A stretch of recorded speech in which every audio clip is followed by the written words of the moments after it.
কে বলছেন? তাহলে আগে আল্লাহ একটা কথা বলেছেন, আপনারা খেয়াল আছে না ভুলে গেছেন জানি না, যালিকুম আন্নাল্লাহা মুহিনু কাইদিল কাফিরিন।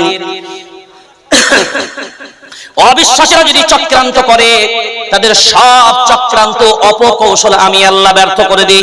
আর কোরআনুল কারীমে আর একটা ভিন্ন জায়গাতে আল্লাহ বলেন, সূরার নাম সূরা আল ইমরান 3 নম্বর পারা 16 নম্বর সফার 1 নম্বর আয়াত, ওয়া মাকারু ওয়া মাকারাল্লাহ ওয়াল্লাহু খায়রুল মাকিরিন। আল্লাহু আকবার বলেন। শয়তানের সব চক্রান্ত আমি আল্লাহ ব্যর্থ করে দিই, তোর টেনশন নেবার জায়গা নাই একবারে। এবার আমি আল্লাহ বলছি শোন, ওয়ালা তানাজাউ, খুঁটিনাটি বিষয়ে, সামান্য সামান্য বিষয়ে তোমাদের ভিতরে মত পার্থক্য তোমরা করো না। সামান্য সামান্য বিষয়ে মত পার্থক্য করো না, দলাদলি করো না। ফাতাফশালু ফাতাফশালু ফাতাফশালু, তোমরা সাহস হারিয়ে ফেলবে। কি হারাবে? জোরে বলেন, কি হারাবে? সাহস হারাবে।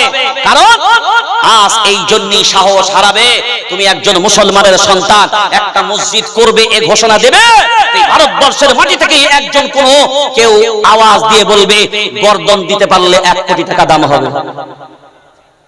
কথা বলেন না কেন? জোরে বলেন। তাহলে মুসলমানের সন্তানের গর্দানের দাম এত বেশি, তারপরে বলার পরেও অ্যারেস্ট হবে না।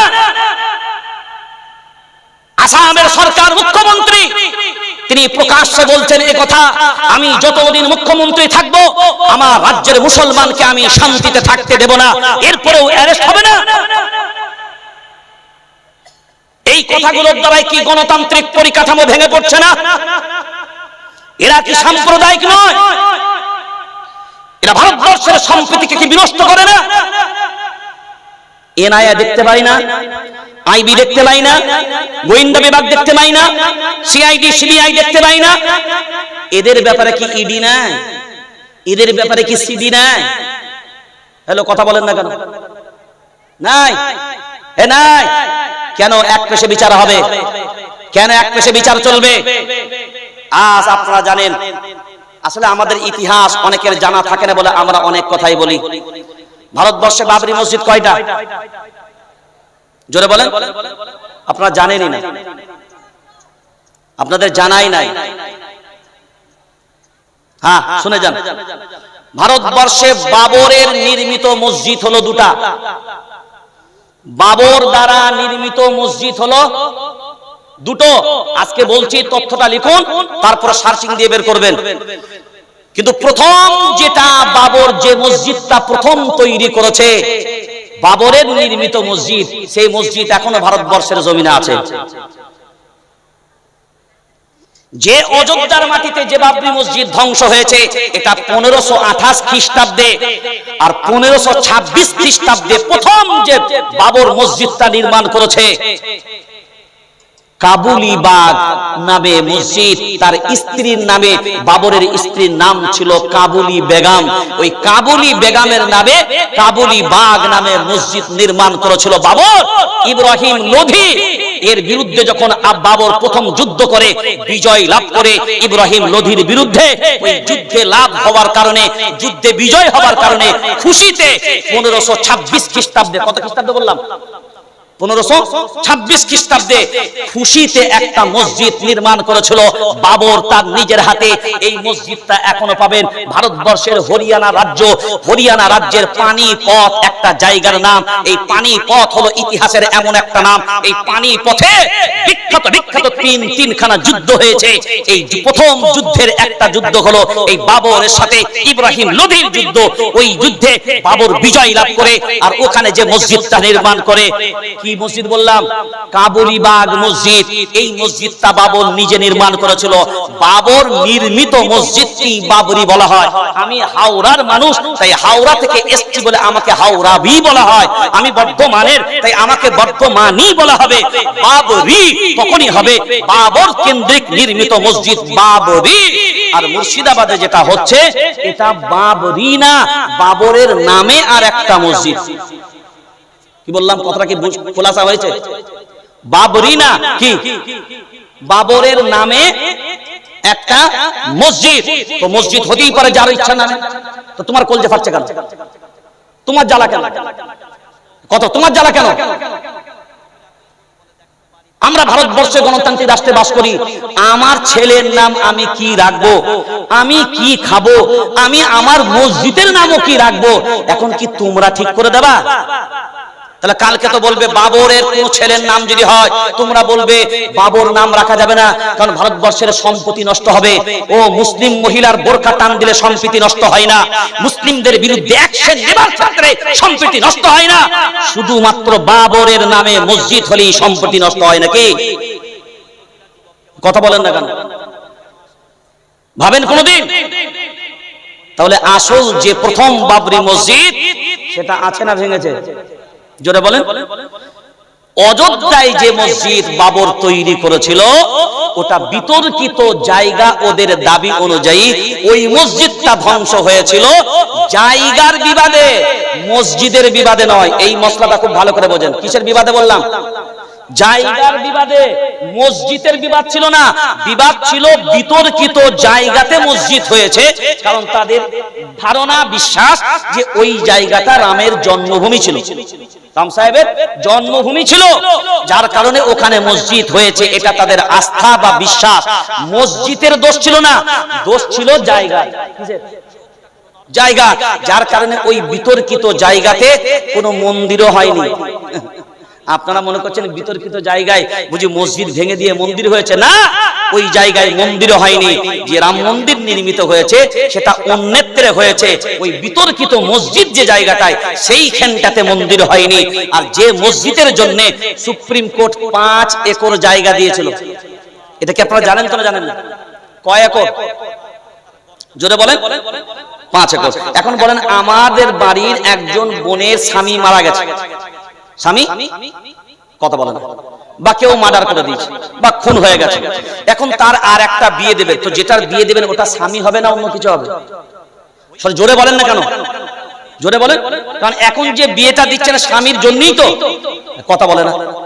তো স্বামীর জন্য যদি এটা স্বামীও হয়, মানে দ্বিতীয়টাও হলে যদি স্বামী হয়, তা সুপ্রিম কোর্ট যখন 5 একর জায়গা দিল, বাবরি মসজিদের বিনিময়ে জায়গা দিয়েছিল, যে এখানে বিতর্কিত জায়গায় বাবরি ছিল, তাই এখানে বাবরি মসজিদ আর হবে না, 5 একর জায়গা দিলাম। এই বাবরি মসজিদ কোন নেত্রে গিয়ে ওই 5 একর জায়গায় করো, তো জায়গা তো বাবরি মসজিদের জন্য সুপ্রিম কোর্টই দিয়েছে। আরে মুসলমান, আওয়াজ তো দো না यार, এই মগজগুলো কি ঢোকে কোনোদিন মাথায়? তো 5 একর জায়গাটা যখন দিয়েছিল, সে তো মসজিদ, তো কি মসজিদ করার জন্য? মেয়ের যখন বিয়ে দিচ্ছ, বর মরে গেছে, তো বরে মরে গেছে, দ্বিতীয় যেটা বিয়ে দিচ্ছ তো স্বামীর জন্যই তো দিচ্ছ না, সেই দ্বিতীয় বিয়েটা স্বামী হবে না? এই কথা বলে না। তা যে জায়গাটা সুপ্রিম কোর্ট 5 একর দিল, তো ওই জায়গাটাই কোন মসজিদের পরিপ্রেক্ষিতে দিয়েছে? জোরসে বলো না। তাহলে ওখানে যখন সুপ্রিম কোর্ট দিল, তোমাদের কোনো বিবাদ ছিল না। এখন পশ্চিম বাংলায় একটা মুসলমানের সন্তান যদি বাবরির নাম দিয়ে একটা মসজিদ করে, তোমাদের জ্বালা হচ্ছে কেন? তবে হ্যাঁ, মসজিদ আল্লাহর জন্য হতে হবে। ওয়া আন্নাল মাসাজিদা লিল্লাহি ফালা তাদউ মা'আল্লাহি আহাদা। মসজিদ কার জন্য হবে? পার্টির জন্য হবে না, দলের জন্য হবে না, চেয়ারের জন্য হবে না। মসজিদ হবে, জোরে বলেন, আল্লাহর জন্য। নিয়ত যদি আল্লাহর জন্য হয় আমাদের 100% সমর্থন, আর নিয়ত যদি চেয়ারের জন্য হয় কোনো সমর্থন নাই। তবে মুসলমানকে বলবো, ভাই খুব সাবধান, আবেগে ভাসবেন না আর আবেগে চলবেন না। কারণ পশ্চিম বাংলায় 4% ভোট নিবার চক্রান্তি, এত রকমের ফান্ড চলছে। এই 4% ভোট মুসলমানদের থেকে সরে যাওয়া, বাংলার ক্ষমতার পরিবর্তন আর আরএসএস এর রাজত্বকে ক্লিয়ার করে দেওয়া, এটা মনে রাখবেন।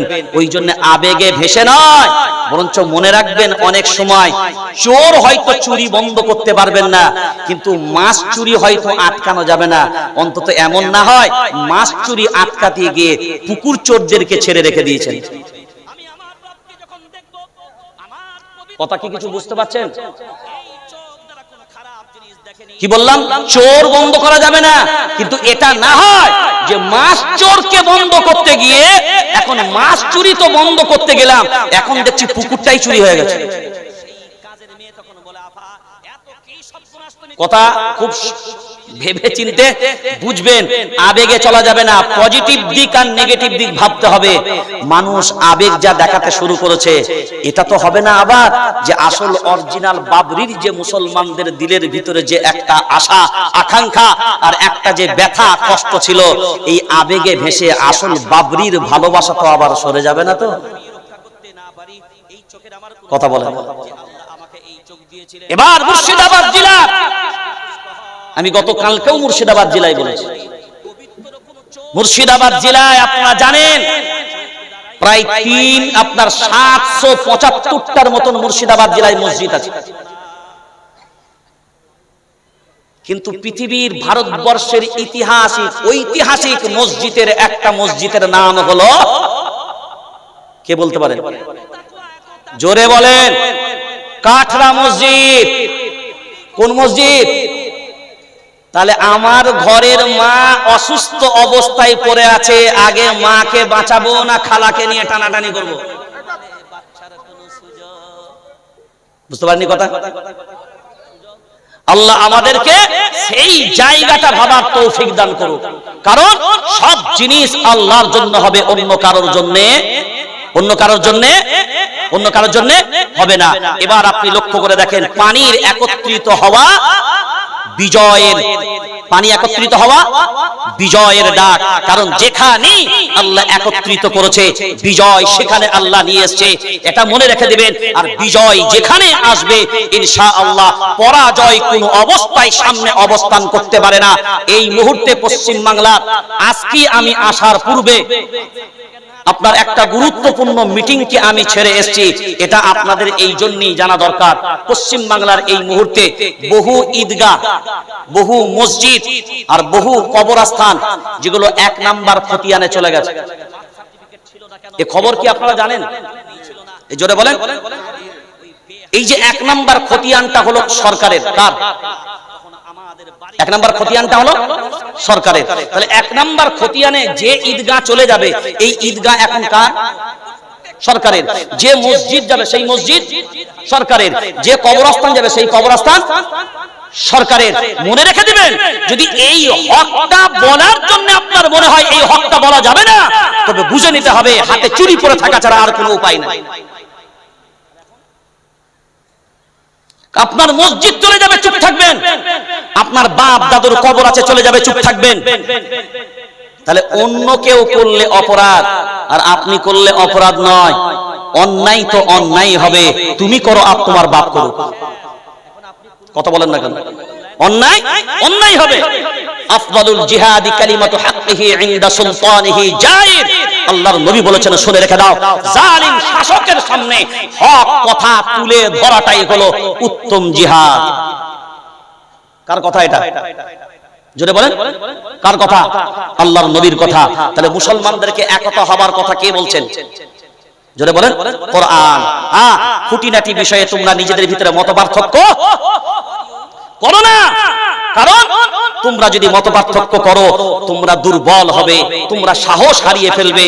আর মনে রাখবে, সাহস যখন হারাবে দুর্বল তো অটোমেটিক হবে, আর যখন দুর্বল হবে পরাজয় অটোমেটিক হবে। আজ যদি কারোর মনে হয় আসামের 2 মাস পূর্বে 3 মাস পূর্বে 280টার মতন মসজিদ আর ঈদগাহ বুলডোজার চলেছে, কয়টা বললাম? 280টা।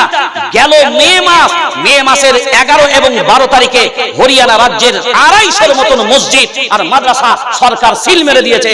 এই কথাগুলো বলা যদি আপনার অপরাধ মনে হয়, তাহলে আজকে মাদ্রাসা, আজকে মসজিদ নিরাপদ যদি না হয়, আপনার ঈমান কোথায় নিরাপদ আছে ভাই? ঠিক তো বলছি নাকি? তাহলে কুত্তা হলে এই ঘর তো আমার রবের ঘর। কারণ মুসলমান সব দিতে পারে, মুসলমান জান দিতে পারে, মুসলমান মাল দিতে পারে, কিন্তু মনে রেখে দিবেন একটা কথা, আল্লাহর ঘর কারোর হাতে দিতে পারে, জোরে বলেন, দিতে পারে। মাদ্রাসা কারোর হাতে দিতে পারে না, কবরস্থান কারোর হাতে দিতে পারে না। আর মনে রেখে দিবেন, ওয়াকফের ব্যাপারটা এটা ব্যক্তিগত ম্যাটার নয়। আপনি কি বুঝেছেন আপনার জায়গায় রাখুন। লান তানালুল বিররা হাত্তা তুনফিকু মিম্মা তুহিব্বুন ওয়া মা তুনফিকু মিন শাইইন ফাইন্নাল্লাহা বিহি আলিম। চতুর্থ নম্বর পারা, প্রথম নম্বর সাফা, প্রথম নম্বর আয়াত। ওয়াকফের ম্যাটার আজকের নয়। আবু তালহা রাদিয়াল্লাহু তাআলা আনহু, এখানে তাফসীর পড়ুন, কোরআন বুঝুন। তখন তিনি ওয়াকফ করেছিলেন একটা কুয়া, বিরহা নামক কুয়া, যা আজ পর্যন্ত মদিনায় অবস্থিত। তার বাগান আজ পর্যন্ত, সেই বাগানে একটা বিল্ডিং বানানো আছে, আস্তাফা মঞ্জিল নামে যে বিল্ডিংটা, ওটা আবু তালহা রাদিয়াল্লাহু তাআলা আনহু ওই বাগানের উপরে বিল্ডিংটা, কিন্তু কুয়াটা এখনো পর্যন্ত অবস্থিত।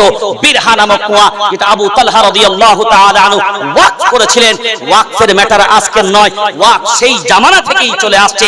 আর ওয়াকফের ম্যাটার এটা কোরআনের সাথে সম্পৃক্ত। ওয়াকফের ম্যাটার হাদিসের সাথে সম্পর্ক। ইদা মাতাল ইনসান ইনকাতা আনহু আমালু ইল্লা মিন সালাসা, ইল্লা মিন সাদাকাতিন জারিয়া আও ইলমিন ইয়ানতাফাউ বিহি আও ওয়ালাদিন সালিহিন ইয়াদউ লা। আল্লাহর নবী বলেছেন, মৃত্যুর পরে কবরে তোমার তিনটে জিনিস জারি থাকে, সদকায়ে জারিয়া। একটা হলো সদকায়ে জারিয়া, এই ওয়াকফ হলো সদকায়ে জারিয়া। আপনি যদি মাদ্রাসার নামে একটা জমি দান করেন, মসজিদের নামে একটা জমি দান করেন, এই জমি যতদিন থাকবে আপনি কবরে শুয়ে শুয়ে, এটা ওয়াকফ না? এই কথা বলে না। আজকে এই ওয়াকফ গুলো দখল করার চক্রান্ত করছে কারা? জোরে বলেন তো। এই কথাটা বলা রাজনীতি? এই হক কথাটা বলা যাবে না। এই হক কথাটা যদি আপনি শুনতে না পারেন, বুঝতে হবে ঈমানের ক্ষতি আছে। ওয়াকুল জাআল হক ওয়া যাহাকাল বাতিল, হক বলতে হবে, তবেই তো বাতিল বুঝতে বাধ্য হবে। এই হক কথাগুলো যদি মানুষের সামনে তুলে না ধরা যায়, আজকে আমাদের সমাজ এই জন্যই তো শেষ হয়ে গেছে। ইমামদেরকে হক বলতে দিই না, ইমামদেরকে হক কথাগুলো মসজিদের মেম্বার থেকে তুলতে পারে না, যার কারণে আমার সমাজ দিন দিন তলানিতে চলে গেছে। আমাদের ঈমানের যে শক্তি, ঈমানের যে পাওয়ার, সেটা দিন দিন দুর্বল হচ্ছে। তার কারণ হলো আজ আমাদের কাছ থেকে আস্তে আস্তে হক, কি হক শেষ হয়ে যাচ্ছে, হক শেষ হয়ে যাচ্ছে। আর মনে রেখে দিবেন, হোসেন আহমদ মাদানী রহমতুল্লাহ আলাইহি, এই ব্যক্তির নাম শুনেছেন না? ব্যক্তির নাম শুনেছেন না? কত বড় মাপের ব্যক্তি, শাইখুল ইসলাম লাকাব পেয়েছে। মানে পুরো ইসলাম ধর্মের তৎকালীন তিনি শায়েখ ছিলেন, শিক্ষক। তিনি বলছেন, जुल्म वालों से हमें उतना नफरत नहीं, जुल्म सहने वालों से जितना नफरत। যে জুলুম করে আমি তাকে যতটা ঘৃণা না করি, যে জুলুম সয়ে নেয় আমি তাকে সবথেকে বেশি ঘৃণা করি। কার কথা? ওই মানুষগুলোর কথা যাদের অবদান আর যাদের কুরবানি আর যাদের বিপ্লবের মাঝখানে, যাদের বিপ্লবের মাঝখানে এই দেশের স্বাধীনতা আমরা পেয়েছি। তিনি বলছেন এ কথা। আর মনে রেখে দিবেন, যখন সইতে থাকবেন না, যখন বলতে পারবেন না, বলা বন্ধ হয়ে যাবে, মনে রেখে দিবেন আস্তে আস্তে আপনি কোণঠাসা হচ্ছেন। কারণ এই আওয়াজটার একটা শক্তি আছে। এই আওয়াজ থাকলেও, আমি একটা উদাহরণ প্রায় প্রায় দিই। এই ধরুন, চোর চুরি করতে আসে না? চোরে চুরি করতে আসে না? আরে চোর আসে তো চুরি করতে বাড়ি। তো দেখেন, কোন বাড়িতে যদি চোর চুরি করতে আসে, তো চুরি করতে আসার পরে বাড়ির আশেপাশে চোর আছে, বাড়ির ভিতরে দেখা যাচ্ছে কোন ব্যক্তিদের কথার আওয়াজ পাওয়া যাচ্ছে। কিসের আওয়াজ? জোরে বলেন। কথার আওয়াজ। এই যে কথার আওয়াজ পাওয়া যাচ্ছে, এইটা যখন চোরেরা জানতে পারবে যে কথার আওয়াজ ভিতর থেকে আসছে, চোর ভিতরে ঢুকে চুরি করার সাহস পাবে? কেন পাবে না বলেন তো? তারা জানবে ভিতরে এখনো পর্যন্ত লোক জাগ্রত আছে। যদি দেখা যায় যে বড়দের আওয়াজ নাই, কিন্তু বাচ্চাদের কান্নার আওয়াজ আছে, তখনও চোর ঢুকতে সাহস পাবে না। কারণ বাচ্চা কাঁদছে মানে বাচ্চার মাও জেগে আছে। এখন চিন্তা ভাবনা করে দেখেন, চোর সাহস পায় না তখন বাড়ির ভিতরে আওয়াজ থাকে যখন, এই জাতির ভিতরে বিপ্লবী আওয়াজ থাকবে যখন, তখন এই জাতিকে হাইজ্যাক করার ক্ষমতা পাবে না তখন। বুঝতে পারছেন না? পারেন? যখন বুজদিলের মতন, আর বুজদিলের মতন মেনে নেবে তারা, ঈমানের খারাপিতে দাঁড়িয়ে আছে যারা। আর ঈমান যতক্ষণ পর্যন্ত থাকবে, এই ঈমানই আপনাকে হক আর না হকের ব্যাপারে আপনাকে বারবার আপনাকে জাগ্রত করবে। আর সেটা মনে রাখবেন যে আজ কোরআন ওয়ালারা আছে বলে, আজ কোরআন ওয়ালারা আছে বলে, এই উলামায়ে কিরাম আছে বলে আপনাদের ভাগ্যটা ভালো, আপনাদের নসিবটা ভালো। আজ যদি মসজিদের ইমাম সাহেবরা, মসজিদের ইমামতি বন্ধ করে দেয়, তো জেনে রেখে দেন মসজিদেতে প্রত্যেক সময় কতবার মারামারি হবে। ত্রিপুরার মাঝখানে এই বোরখা, কারণ যে নামাজ পড়াতে যাবে ও বলবে ওর পিছনে নামাজ পড়বো না, কারণ আমার বউয়ের সাথে মুরগি নিয়ে ঝগড়া হয়েছে। দিনে 5 বার মারামারি করবেন, কিন্তু আলহামদুলিল্লাহ 7,000, 8,000, 10,000 আপনি যেমনই মাইনে দেন না কেন, এই কোরআন ওয়ালারা আল্লাহর ভয়ে আপনাদের নিঃস্বার্থে আপনাদের মাঝখানে দাঁড়িয়ে আপনাদের সকলের নামাজের জিম্মাদারি নিয়ে তিনি মসজিদের ইমামতি করছেন। এই ইমামদের কি আমরা হজম করতে পারি না? কারণ মসজিদে আমরা এই ইমামদেরকে তাড়ানোর পিছনে কিন্তু অন্য কোনো লোক আসে না, আমাদেরই ভিতরের লোক মসজিদের ইমামদেরকে তাড়ানোর প্ল্যান তৈরি করে। তাহলে কোরআন ওয়ালাদের বিরুদ্ধে প্ল্যান তৈরি করে যারা, আল্লাহর কোরআনের ভাষায় তাদেরকে বলা হয়েছে মুহিলু কাইদিল কাফিরিন। সব চক্রান্তকারীরা চক্রান্ত করবে, ঠিক কথা, সব ব্যর্থ হবে। আপনি কার সাথে শত্রুতা করছেন, কার সাথে পাঙ্গা নিচ্ছেন, কার বিরোধিতা করছেন, এটা আপনাকে ভাবতে হবে, একবার নয় 1000 বার ভাবতে হবে। সেই জন্য কোরআন ওয়ালাদের সাথে নয়, আহলুল কোরআনুন আহলুল্লাহ ওয়াল খাসা। একটা কথা স্পষ্ট জেনে রেখে দেবেন, কোরআন ওয়ালারা আপনার হাতের কোনো ঠুনকো না। কোরআন ওয়ালারা এরা কোনো দুনিয়ার মামুলি নয়, এরা কোনো ছেলে খেলার জিনিস নয়। কোরআন ওয়ালারা হলো আমার রবের পরিবারের সদস্য তারা, আর আমার রবের পরিবারের বিরুদ্ধে যারা কথা বলবে তার কবরে ঠাঁই হবে না, মনে রেখে দাও। কারণ রবের সামনেই তোমাকে কবরে যেতে হবে, এটা ভুলে গেলে তোমার চলবে না। যাদের বিরুদ্ধে তুমি ষড়যন্ত্র করছো, ওই মেম্বারে, ওই মিহরাবে যিনি ছিলেন, যিনি ইমামতি করেছেন, তিনি মায়ার নবী মদিনাওয়ালা, আজকে তার অনুসারী উম্মত হিসাবে আমরা ওই জায়গায় ইমামতি করি। তুমি বিরুদ্ধচারণ করো ইমামদের, তুমি বিরুদ্ধচারণ করো উলামায়ে কিরামদের, তুমি বিরুদ্ধচারণ করছো মায়ার নবী মদিনাওয়ালা। আর মদিনাওয়ালার বিরুদ্ধাচরণ করা মানে তুমি আল্লাহর বিরুদ্ধাচরণ করছো। কারণ মান আহাব্বানি ফাকাদ আহাব্বাল্লাহ ওয়া মান আতাআনি ফাকাদ আতা আল্লাহ। আল্লাহর নবী বলছেন আমার মুহাব্বত, আমার রবের মুহাব্বত, আমার ইতাআত, আমার রাসূল, আমার আল্লাহর ইতাআত। আর আল্লাহ কুরআনুল কারীমে এই কথাটাই বলেছেন সূরা নিসা ৫ নম্বর পারা ৯ নম্বর সফার লাস্ট আয়াত, ওয়া মান ইউতি'র রাসূল ফাকাদ আতা আল্লাহ ওয়া মান তাওয়াল্লা ফামা আরসালনাকা আলাইহিম হাফীযা। আমার রাসূলের ইতাআত, আমি আল্লাহ আমার ইতাআত। আর ইমামরা উলামায়ে কিরামরা কার ইতাআত করে? কার ইতাআত করে? কার ইতাআত করে? কার ইতাআত করে? লাকাদ কানা লাকুম ফি রাসূলিল্লাহি উসওয়াতুন হাসানাহ। আমাদের কাছে আমাদের উত্তম আদর্শ হলো আমাদের রাসূল, আমাদের রাসূল। আমার রাসূল কখনো অন্যায়ের সামনে মাথা নত করেনি। সাহাবায়ে কেরাম করেননি, কোন জালিমের সামনে কোনদিন মাথা নত করে কাপুরুষতার পরিচয় দেয়নি। তো আমরাও অনুসারী যারা, মা আনা আলাইহি ওয়া আসহাবি, আল্লাহর নবী বলেছেন ওই যে একটা দল জান্নাতে যাবে, তাদের আমল কি হবে, তারা কেমন হবে, চরিত্র কেমন হবে, তারা হবে মা আনা আলাইহি ওয়া আসহাবি। আমার রাসূল বলেন আমার মত পথ মেনে চলবে যারা, আর আমার সাহাবীদের জামাতের অনুসরণ করে চলবে যারা, জান্নাতি হবে তারা। তো আমরা সাহাবীদের কাছ থেকে পেলাম না যে এরা জালিমদের সামনে মাথা নত করে, আজ আমরা মাথা নত করব কেন? আমরা পেলাম না তাদের মাঝখান থেকে, এরা হক থেকে কোনোদিন সরে যায়নি, আমরা কেন সরে যাব? সে জায়গায় দাঁড়িয়ে আপনাকে বলবো ভাই, বিনয়ের সাথে যে জিনিস বোঝেন না সে ব্যাপারে কথা বলবেন না। কোরআন ওয়ালারা, আল্লাহ তাকে কোরআনের ইলম দিয়েছে, এই জাতিকে কোন ট্রিটমেন্ট দেওয়া লাগবে। আমি ডাক্তারের কাছে যখন গেছেন, ডাক্তার বুঝবে আপনার কি রোগ আছে, কি ওষুধ আপনাকে দেব, কতটা পাওয়ারের দেব। আপনি গিয়ে যদি বলেন না ডাক্তার ইনজেকশন দেওয়া যাবে না, এই ওষুধ দেওয়া যাবে না, এখন ওষুধটা যদি আপনার রোগের জন্য ওটাই হয়, এখন জ্বরের জন্য প্যারাসিটামল দেবো না, বলছে না এটা দেওয়া যাবে না, তো জ্বরের জন্য ডাক্তার বলছে এটাই তো জ্বরের জন্য প্যারাসিটামল, এটাই তো দেওয়া লাগবে। আপনি বলছেন না অন্য একটা ওষুধের নাম বলছেন সেটা সর্দির কাজ করবে। তো যার জন্য যে ওষুধ ডক্টরই দিতে পারবে, আপনি চাইলে আপনার মতো করে চাইলে ডাক্তার দেবে না। কোরআন সুন্নাহর আলোতে এই জাতিকে কোন কথাটা বর্তমান সময়ে বলা প্রয়োজন, এটা কোরআন ওয়ালাদেরকে আল্লাহ বলতে বলেছে। আপনার কথাই আমরা বলবো তা নয়। সূরার নাম সূরা মায়েদা ৬ নম্বর পারা ১৭ নম্বর সাফা, লাউলা ইয়ানহাহুমুর রাব্বানিয়ুন ওয়াল আহবার আন কাউলিহিমুল ইসম ওয়া আকলিহিমুস সুহত লাবিসা মা কানু ইয়াসনাউন। আপনার কথাই চলবে ইমামরা তা নয়, আপনার কথাই চলবে আলিমরা তা নয়, আপনার কথাই চলবে পীর মাশায়েখরা তা নয়। কার কথাই চলবে? কার কথাই চলবে? কার কথাই চূড়ান্ত হবে? আমার রবের কথাই চূড়ান্ত হবে, আমার রাসূলের আদর্শই চূড়ান্ত হবে। আল্লাহ আমাদের প্রত্যেককে বুঝশক্তি দান করুক, কোরআন সুন্নাহর আলোতে আমাদেরকে জীবন যাপন করার তৌফিক দান করুক। আলিমদের প্রতি শ্রদ্ধা, উলামায়ে কিরামদের প্রতি শ্রদ্ধা শীল হন, নিশ্চিত আপনি এদেরকে ভালোবাসবেন। এই ভালোবাসার বদৌলতে আল্লাহ আপনাকে হয়তো ক্ষমা করতে পারেন। আল্লাহ আমাদেরকে কবুল করুক, আল্লাহুম্মা আমিন। আসসালামু আলাইকুম ওয়া রাহমাতুল্লাহি ওয়া বারাকাতুহু। একচেটিয়া সাইজ করলো তাবলীগ ফুরফুরা জামাত।